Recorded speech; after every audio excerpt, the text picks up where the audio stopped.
Where you do? My brother, where you do? Walele, where you do? My brother, where you do? Akali make you tell me where you do. Finidi make you tell me where you do. Ayebeni make you tell me where you do. Tijani make you tell me where you do. Ataribo make you tell me where you do. Ayobo make you tell me where you do. Papilo make you tell me where you do. Erike Jofo make you tell me where you do.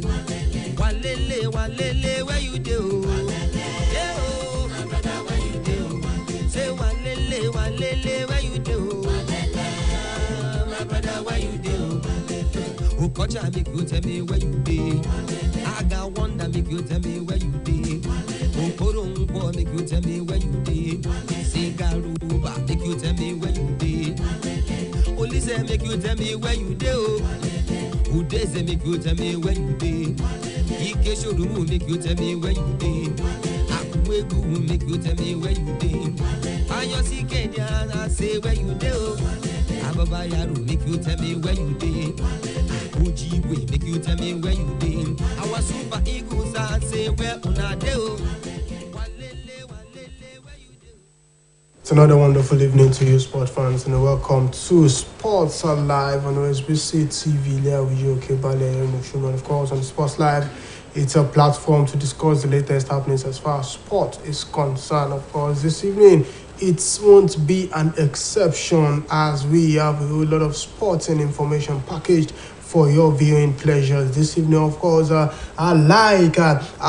practice we bring in from the home front this evening. Of course, from the home front, the under 17, the victorious Golden Eagle, that's the under 17 team of this of the national team this time around, and they've done their best as far as the WAFB competition is concerned. Now, of course, they landed in Abuja in the early hours of Monday, and the Minister for Youth and Sport Development, talking about Sunday Dare, has welcomed them. And of course, still from the grassroots, from home front, we understand that a whole lot of us, the Tigress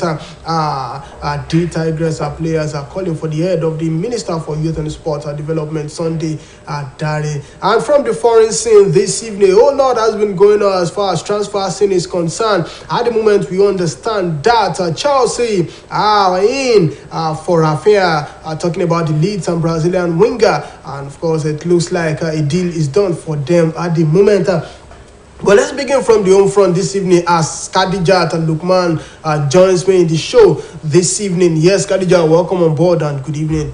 Good evening, sports listeners, and we are good to be here today because sport is our own breakfast, dinner, lunch and dinner. Okay, I'm very glad to be here to talk sports. And of course, the Golden Eaglet have done their best. Yes, as far as WAFB competition is concerned, they won the tournament and they will be hoping to represent Nigeria next year as far as the under 17 African Cup of Nations is concerned. They did well because don't let us forget when they are talking about the winner that has been. You can't just say the Golden Eaglets, but let's commend their coach. He did well for them because as far as the competition is concerned, they remain focused. Even though the Ghana were the one that doesn't allow the Super Eagles to qualify for the World Cup. But the Golden Eaglet defeated Ghana. Eaglet defeated Ghana to make sure despite I think the Ghanaian team must have been they must have been admitting that they did something wrong for not allowing the Super Eagles qualify. Because in the women's category qualifying round for WAFCON, the women's category, Nigeria defeated Ghana. Yes. Under 20, Nigeria defeated Ghana. Under 17, Nigeria defeated. So I think this is kind of a revenge. In the World Cup qualifier as well, but let me just say we failed to score. That's just the main problem. But Ghana will be in the World Cup now. But the way they were high in the World Cup, they don't even have the priority that they will qualify. At least they will move out of this. It's you that you know that they will not qualify. But at least for every Nigerian now, the thing is Nigeria did not qualify, and we won't be watching Nigeria as far as World Cup is concerned in November. And that's it. It's okay. Let's commend the players. They did well, and also then let us say one thing about Minister for Sport. It's not until those guys win a trophy. That is when they will accommodate them to come and commend them that they are doing well. But let us be giving them let's just say the recognition they deserve. Because Yoruba will say, if you continue to praise someone in the good side, they will be able to bring more priority to you as well. Praise them even before then, so that don't let them feel like, okay, we are just doing it until we win, not until they win. They should be motivated. They should be motivated every time. So it's a good win for them, because don't let us forget that the women's side and the young guys have been the one bringing trophies to Nigeria. If not because of that, our cabinet would have been empty. Well, it won't be totally empty because we have some laurels that we have won in time past. But still, with this, Dare has made the pronouncement while hosting the players and officials of the Golden Eaglet to a reception following their victory in Wafubi, and he made them understand that they should not be overwhelmed by everything that they have acquired in such a younger and at such a younger age. And of course, he heaped praises and plaudits on the leadership of Nigerian Football Federation for making merit and competence its watchword in selection of coaches and for the age grade national team, and agreed with the ministry. And of course, he said that they will bear fruit, which has started bearing fruit with excellent performance in the under-20 and in the under-17 in recent performance. And of course, on this part, that's talking about the permanent secretary as far as the ministry is concerned. He stated that they should not, that's talking about the Golden Eaglets now, that they should not allow distractions. And of course, he warned against manners of agent and player management. At this stage, we have some players that actually did well as far as this competition is concerned. One of them will be the left back, talking about Emmanuel Michael, who happens to score 3 free kicks. Yes, this guy scored 3 free kicks. And we are looking for that even at this. And we are looking for free kick taker at national level. National level. But this thing serves as a distraction sometimes to this set of players, doing well. You have agents coming for you. You have managers coming for your signatures. Do you think? I think this is the right time they should, get a better team, if they would actually get a better team. No, they should, because our league is not that standard when it comes to rating of league. So if they have the opportunity, if they have the opportunity, they should go to a well-known league or where they will know they will have playing time. Because going to the likes of Manchester United, Chelsea, and not having playing time is more or less like staying in our own national league here.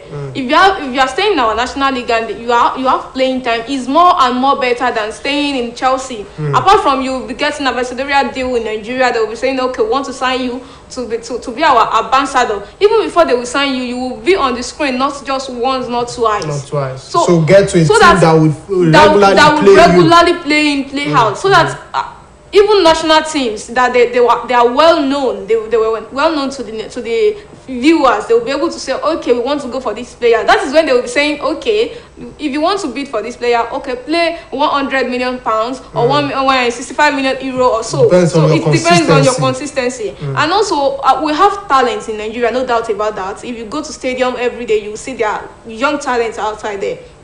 Because we don't have that equipment to train our players very well. When they got there, they will see that what they are doing is even more harder. What we are doing in Nigeria to train is harder than what they are using there, and they are even getting better than us. Well, and they even overrate them. Yeah, we hope that those at the ends of our affairs in Nigeria would understand, and of course we'll get to do more as far as management is concerned. Of course, still talking about management this evening, some of the D Tigers, that's talking about the women's national basketball team and Nigeria women's basketball team. D Tigers have called that the Minister for Youth and Sport Development, talking about Sunday Dare, that he should resign, that he didn't manage the situation within the NBBF. He didn't manage it properly. And of course, remember that the D Tigers were dumped out of the FIBA World Cup that will be coming up later this year. And of course, following that, we understand that the ban was hereby lifted. And yes, the D Tigers will be participating in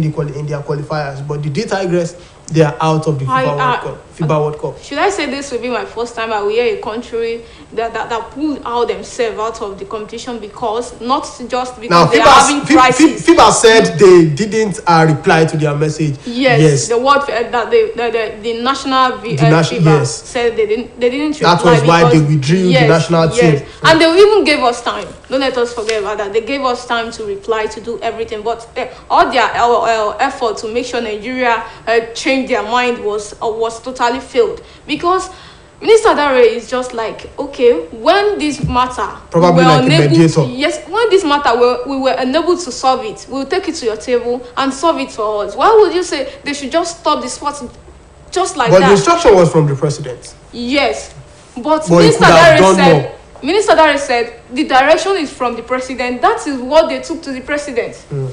We can't say that we can't put the blame on the president until they decide on it.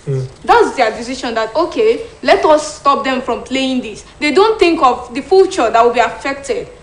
And don't let us forget we don't have standard league in Nigeria. Yes.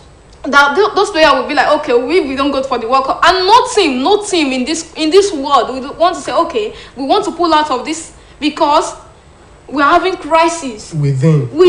They usually solve it even before. If you can remember when a player is facing a crisis about having a sexual issue with someone facing court, I forgot a trial like that. He said, okay, let my assistant coach took up so that it won't affect the national team. So it should have been properly managed. But the deal is done already. But those players wrote to the minister that they should find a lasting solution, even by temporary solution, so that they will go for the World Cup. Look at the players; they did well. They have been doing fantastically well. For the Tigers to defeat France in the qualifiers. Yes. They defeated Mali, and of course, they collected the FIBA. Mali, who didn't even defeat world champion, will now be replacing them. Will be there, and so it's painful. And that phase, it will be like, okay, when we got to the African players, we defeated them just like that. They won't know they don't face the champion. The champion. Yes. Champion. The champion when it comes to basketball, yes, they are the most successful in Africa. Tigers and the Tigers. They are the most successful. It's a shame though, because we have young players that they have it in hope that, okay, going to the World Cup, they will have another contract with another club. Even those who are playing in our own local league now, they will go to the national league, and there is no team in Nigeria that can stand with the NBA. No team, of course, and no player that can stand with the NBA and players. Everything still stands on management, and we hope those are the aims of affair would help us out. Sports in Nigeria is going down the drain, and of course some of us that wish to even get involved in sporting activities. Somebody like me, I'm a standing number 9, but with the situation of things, no team will want to sign me in Nigeria. I would have to go and look for one team like that. Saudi Arabia, you get money there. Well, Audio Igalo is doing well in Saudi Arabia. He's doing well, the top goal scorer. I can actually go there and compete with Audio Igalo. But moving on this evening, let's talk about Wilfred Ndidi. Yes, he's been out injured for a while now, but Leicester City wants to open contracts talks with Wilfred Ndidi. Wilfred Ndidi has been instrumental for the Foxes since N'Golo Kante left their ranks, and of course it's been very, very instrumental for the Super Eagles of Nigeria as well. But it's looking like the deal is done for Kelechi Iheanacho and the man on loan from RB Leipzig, talking about Ademola Lookman. They are only prioritizing renewing the contract of Wilfred Ndidi, but it's not looking good for Iheanacho and Ademola Lookman at the moment. Even though Ademola Lookman did well for Leicester City, he was on loan. He was on loan, and he did well for them. And also, don't let us forget Kelechi Iheanacho. But the problem we are still facing in Nigeria is still there. Don't let us forget when Wilfred Ndidi was doing well for Nigeria, fantastically well. No player in England will do that they will not overhype him or him. So even they are overhyping their English female players. He deserves. They are overhyping their English female players as well. When they go for the England national team like this, the little performance they did like this, they will just overhype them for them to sign it, and we don't have any impact. We are adding to them for a certain declaration to be going for 150 million now. Indeed, we say, okay, if you are not doing well for me, I will go to my national league. I will get a player that can do what Declarice is doing in Osun United. Sure, but because we have not been doing well as far as Jack Grealish, he didn't do £100 million. What Wilfred Ndidi was doing for Leicester City. But it cost £100 million. £100 million. Not he don't even try stay in his team for a long time before Leicester City and Manchester City say, okay, we want to sign this player. After signing him, he don't do well for Manchester City as well. So just imagine the way he's doing. Assuming he's English player or player from another national league, not Nigeria, he would have been getting another new contract that it will benefit him than staying in one league without trophies. But would you advise Wilfred Ndidi to leave at Leicester City if he has any other offer? According to multiple reports that we have sometimes ago, there were offers from Leicester, from Real Madrid at that particular time. But for now, there's no offer for Wilfred Ndidi because of injury, probably. But if need be, would you advise him to leave Leicester City? I would advise him to leave Leicester City, but not for now Real that Madrid. The ovation but is not for Real Madrid. Because don't let us forget there are some players. You can come to Manchester United showing interest in him. Manchester United will not show interest in him. Even Manchester because United. Nigeria. Manchester United don't know who to sign this time around. Even Manchester United, if they sign him Wilfred Ndidi, he's even more better than some of our defender that is not working for us. So there is one thing about this matter is just that Wilfred Ndidi going to another club is not a problem, but look for the club that you'll be having playing time and a club that will have foresight on how to collect trophies. Because it's part of it. Trophies is part of it. Imagine Eden Hazard left Chelsea because of trophies. He got there, he don't have playing time, but he's getting trophies. Yeah, I like that kind of player. Even with injury, there is results. Yeah, he has 2 trophies to his name. And he's hoping to get the next. I was a player in Real Madrid, and I collected La Liga. I collected UEFA Champions League, even without touching ball. So there are so many players that they even your grandson will be like, oh, my dad did. I have the medal. Very quickly from there, we understand that. Let's fly to Italy this evening as we understand that Chelsea Belgian Romelu Lukaku has landed in Milan today to complete medical as far as the loan deal is concerned. If you'd ask me, I would say Lukaku was a disappointment to Chelsea and the Chelsea fan entirely. Well, less than 9 months or 11 months in his contract with Chelsea, is back again to Milan where he came from. Well, I think everything that went wrong with Lukaku was probably about his speech in December saying he would want to go back to Inter, and that was where he lost it. So I think Lukaku is back to Milan at the moment, and not really good news for Chelsea fans. I'm even glad that Inter Milan player don't chant his name anymore, because when you want to leave a place, try and think well before leaving. When he wanted to leave Manchester United, that's the same thing he did with his useless words. Like, okay, the way I'm there, I want to do like this, I want to do like this, but I don't have the playing time, I can do better in from one place.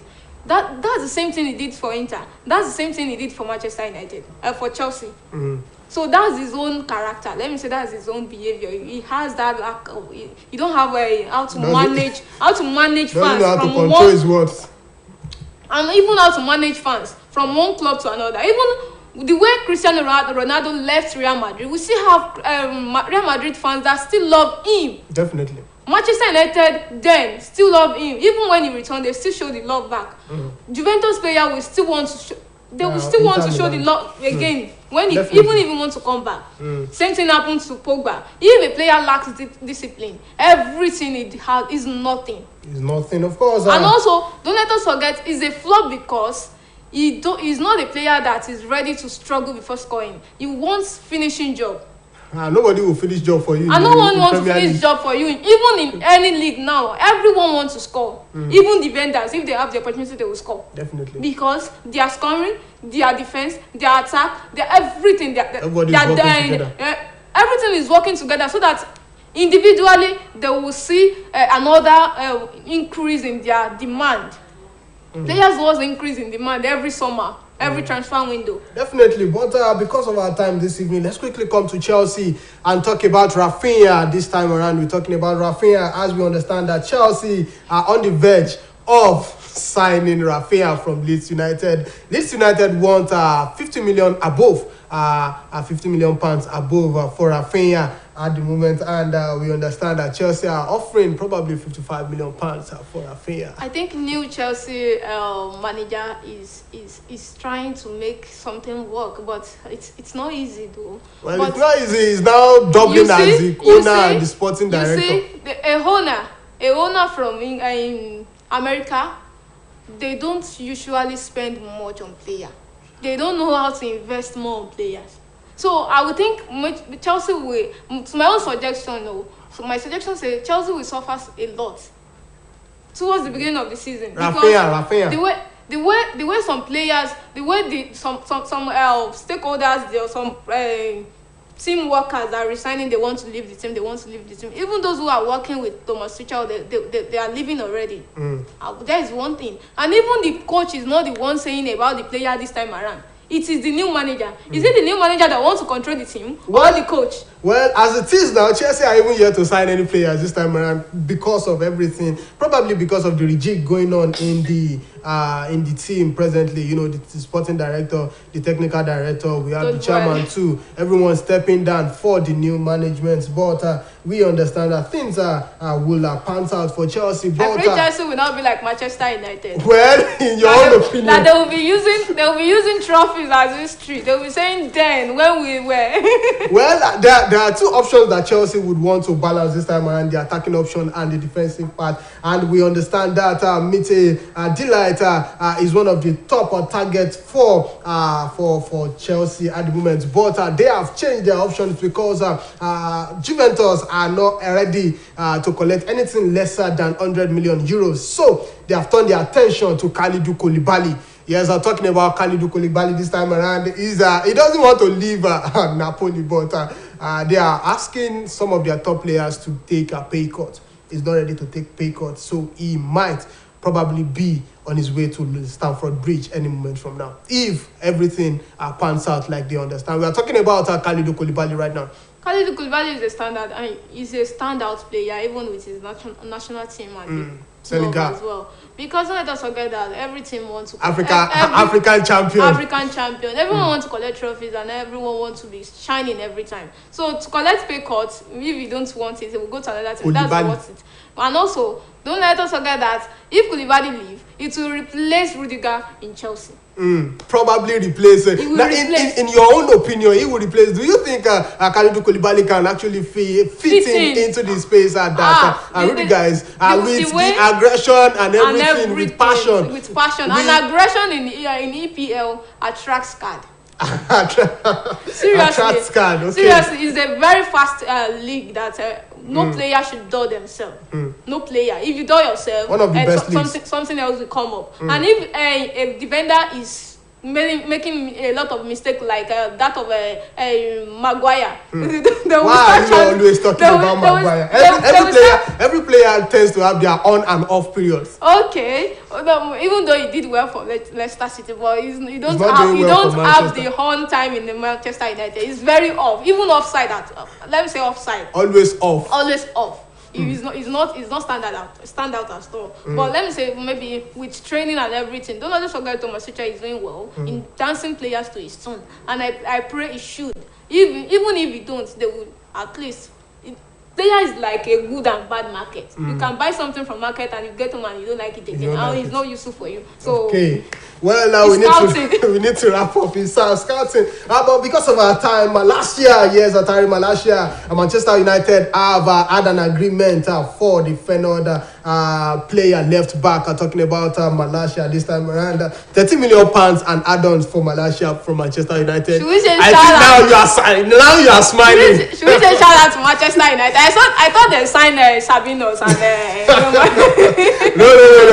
Well, it's not looking good for them at the moment, but we understand that they will still sign players. Their preseason tournament have started. Players are returning back to camps at the moment. That is what we want Manchester United to be doing.